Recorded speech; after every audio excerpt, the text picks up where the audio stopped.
Have you ever sat down and noticed it's getting harder to get back up? You tell yourself it's just the knees, just the weather, maybe just one of those days. But deep down, a little voice whispers something else. Something you've tried not to think about. You used to walk to the kitchen without thinking twice. Now you pause for a moment first. You feel the heaviness in your legs, that small, subtle wobble when you step off a curb, that tiny gasp for breath after a short walk across the living room. And you wonder, is this just aging? Or is something wrong? Let me ask you something personal. When was the last time you really paid attention to how your legs feel? Not just the aches and stiffness, but the signs your body is quietly giving you.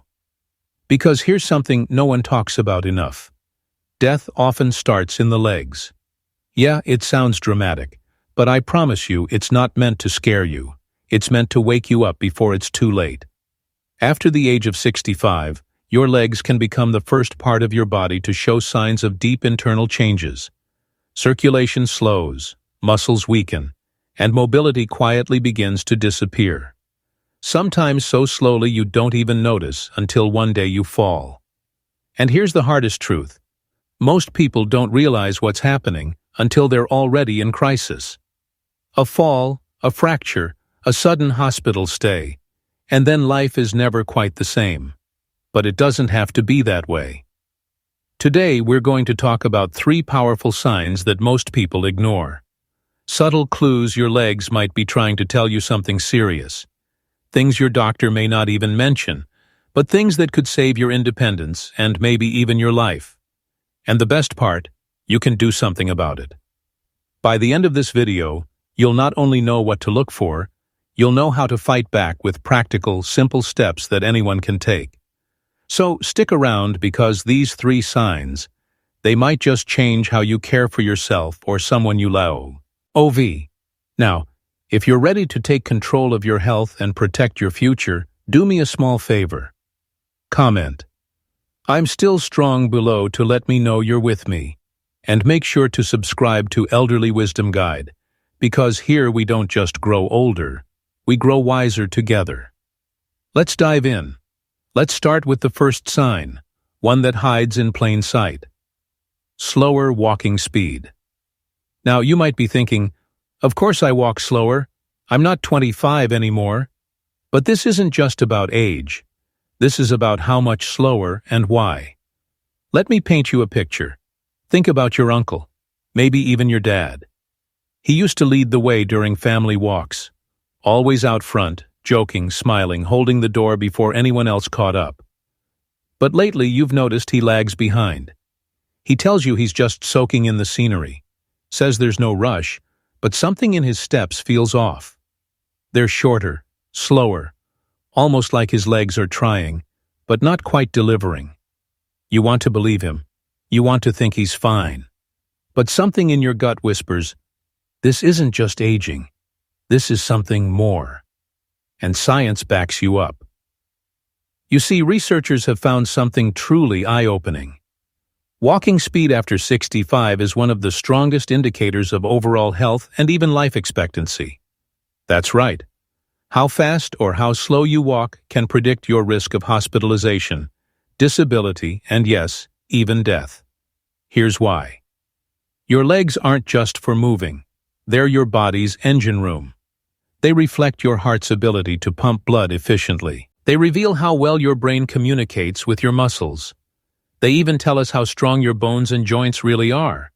So, when your walking speed drops noticeably, especially over weeks or months, it's often a sign that your circulatory system, nervous system, or muscular system is under strain. And here's the kicker. Most people ignore it. They chalk it up to getting older. Oh, I'm just tired today. Oh, the floor's slippery.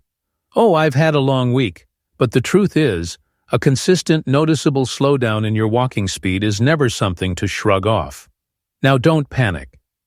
Slowing down doesn't automatically mean something terrible is happening, but it does mean your body is trying to tell you something. And the sooner you listen, the better your chances of staying strong and independent. So here's something you can do today. Next time you take a walk, time yourself. Use your phone or a simple stopwatch. Walk your usual path down the hall to the mailbox around the block. Then write down how long it took. Do it again next week and the next.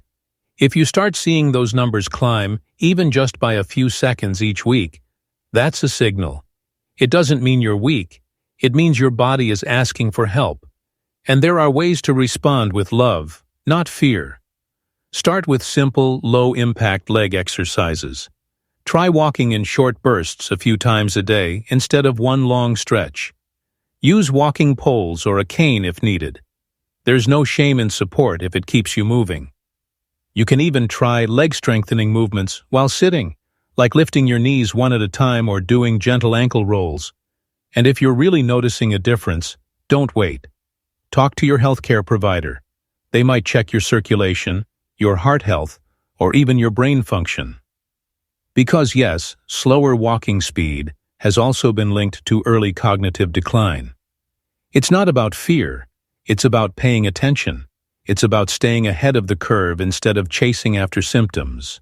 Because losing your stride doesn't have to mean losing your freedom.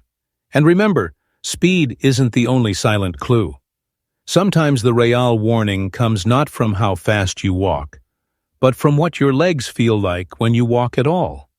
Let's move to the second sign, one that creeps in quietly and often at the worst times. Persistent leg pain or cramping. Let me tell you a story that a viewer once shared with us. Her name was Grace. She told us how her 78-year-old mother, once active and full of energy, started complaining about leg cramps every night. At first, they brushed it off. It's just old age, her daughter thought. They tried warm baths, light massages, calcium pills, but the cramps kept coming, especially at night and during short walks. Her mother would stop halfway through the grocery store aisle, gripping the cart, quietly wincing. Still, they thought it was nothing serious, until one day, her mother's legs gave out while stepping off a curb. She didn't fall, but she was shaken. And so was her daughter. They finally saw a specialist, and what they found shocked them. It wasn't just muscle fatigue. It wasn't dehydration. It was peripheral artery disease, a condition where the arteries in the legs become narrowed, restricting blood flow. And guess what? It's far more common than people realize.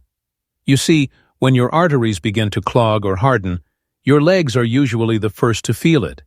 Why? Because they're farthest from your heart.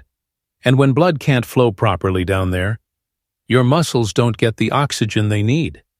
That dull ache when you walk, that sharp cramp that hits you at night, that tight feeling in your calves, thighs, or hips after standing too long. That's your body crying out. The medical term for this is claudication, pain caused by poor circulation during movement. And the scariest part is many people ignore it. They chalk it up to aging or think it's just tired muscles. They might rub some ointment on their legs, stretch a little, drink more water, and move on. But here's the thing. Persistent leg cramps, especially those that come with walking or show up at night, are red flags. They can be early signs of serious cardiovascular issues, even an increased risk of stroke or heart attack. This isn't fear-mongering. It's about being informed because the earlier you catch it, the better your odds of reversing it, or at least managing it. So, what can you do? First, don't ignore the pain. If you or someone you love is experiencing leg cramps that don't go away, or pain that gets worse with walking, talk to a doctor. Ask them about a simple, non-invasive test called the ankle brachial index. It compares blood pressure in your ankle and arm to see how well your blood is flowing. It's quick, painless, and can tell you a lot. In the meantime, there are small things you can start doing at home. Stay hydrated. Dehydration can make cramps worse. Elevate your legs when you rest to improve blood flow. Do gentle stretches every morning and night, especially calf stretches. Avoid sitting or standing in one position for too long. Set a timer if you need to. And remember, pain is not normal. Discomfort might be part of aging, But pain, especially pain that repeats or worsens, is your body's way of saying, look deeper. Catch it early, and you open the door to treatment, to healing, and to peace of mind. But don't stop here, because while pain gets your attention, the next sign doesn't hurt at all. In fact, it hides in plain sight, and it can steal your independence almost overnight. Picture this: your dad sitting comfortably in his favorite chair, the one he's had for years. You call out, "Hey, Dad, come look at this." He smiles, puts his hands on the armrests, but instead of standing up smoothly, he struggles. He leans forward, shifts his weight, pushes harder, maybe even makes a little joke about how the chair is too soft, or how he's just feeling lazy today. But deep down, something doesn't feel right. That small moment where getting up from a chair takes more effort than it used to might seem innocent. But in reality, it's often the first visible sign of something more serious. That movement, rising from a seated position, seems so simple, but it actually requires a lot from your body. Your legs have to be strong, your core has to stabilize, your brain has to send the right signals at the right time to the right muscles. Your balance needs to kick in the moment you lift off. And when any one of those systems is off, that simple movement becomes a struggle. One major cause: sarcopenia. It's a condition many people have never even heard of, but it affects nearly everyone as they age. Sarcopenia is the gradual loss of muscle mass and muscle strength that naturally happens after 60 or 65. But it doesn't always show up as weakness in your arms or a smaller waistline. Sometimes it starts right there in your legs. Difficulty standing from a chair is one of the clearest early indicators of this hidden muscle loss, and it's more dangerous than you think. Studies have found that older adults who struggle to rise from a chair are at a much higher risk of falls, fractures, hospitalization, and sadly even early death. And yet, we often miss it. Why? Because we blame it on old knees. We say it's the arthritis flaring up. We assume it's just a bad day, or maybe the floor's a little too low, or the chair's just too deep. But it's not just the furniture. This challenge often points to deeper issues with strength, coordination, and balance. And those are things we can do something about. So, what can you do? Here's where the good news comes in. You don't need fancy gym equipment. You don't need to run marathons. You don't even need to leave your living room. Here's a simple way to start. Sit-toast stand repetitions. Just practice standing up and sitting down 5 to 10 times every day. Use the armrests at first, then try without them. It helps rebuild leg strength and retrains your body's balance. Use resistance bands.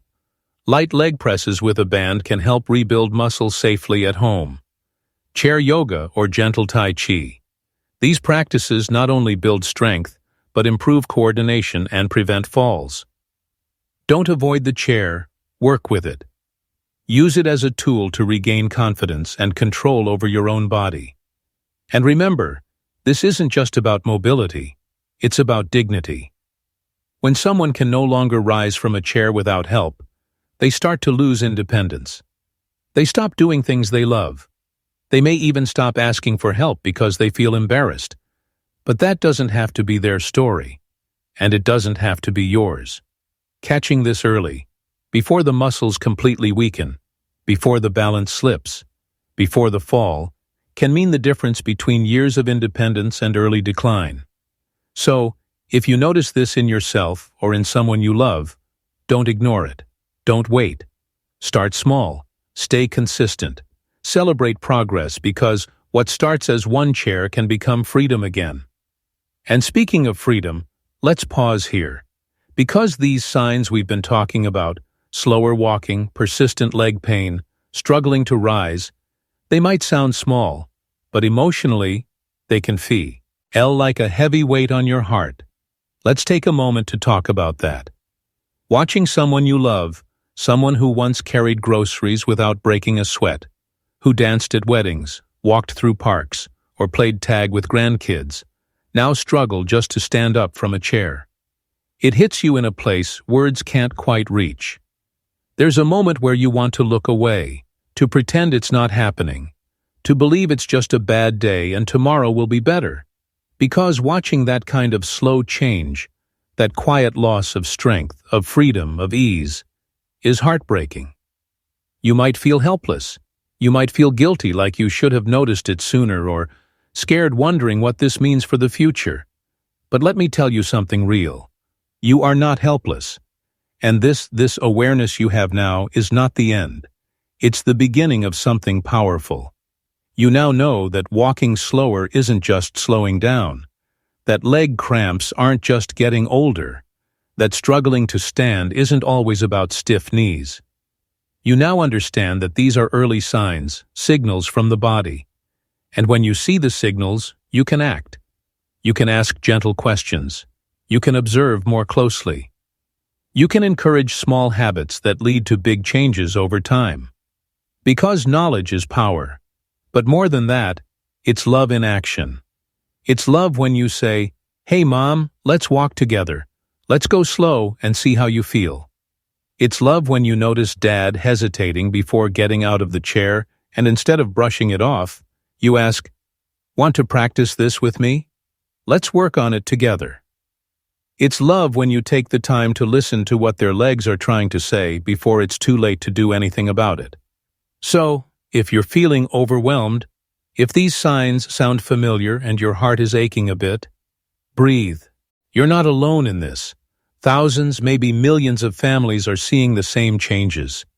And like you, they're choosing to lean in, not turn away. They're choosing care over fear, preparedness over panic, connection over silence. So, take just a few minutes today. Check how your parent or partner walks. Watch how they rise from the couch. Ask if they've been feeling leg pain or tightness at night. Not with alarm, not with judgment, just with quiet, steady love. Because these small acts, these gentle moments can change everything. And if no one's told you this yet, today you are doing something beautiful by paying attention, by caring, by learning how to love better, especially when it's hard. And as long as you do that, there is always hope, because strength can be rebuilt, mobility can be supported, and dignity. Dignity can be protected, preserved, and even restored. Let's carry that hope forward together.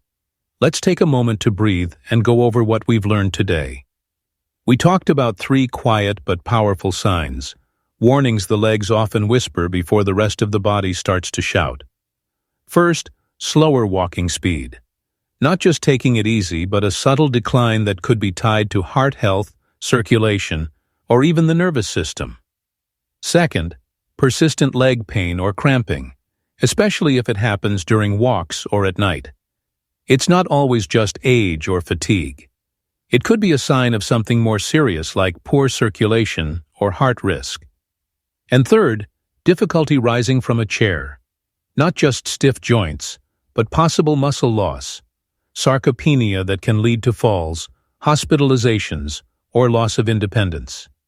If you or someone you love is showing even one of these signs, don't panic, but don't brush it off either. Act with love, not fear. Start with awareness. Start with one small step and keep walking together from there. Now I want to hear from you. Have you noticed these signs in someone close to you? Or maybe in yourself? Drop a comment below. You, or story. Your little moment of honesty might be the exact thing someone else needs to hear right now. We read every comment here. We're building something meaningful together. So don't be shy. Share your heart. We're listening. And if this video gave you clarity, if it gave you even a little bit of peace or direction today, please give it a like. And make sure to subscribe to Elderly Wisdom Guide. This channel is here for you. Your journey, your questions, your fears, and your hopes. We're not just talking about growing older.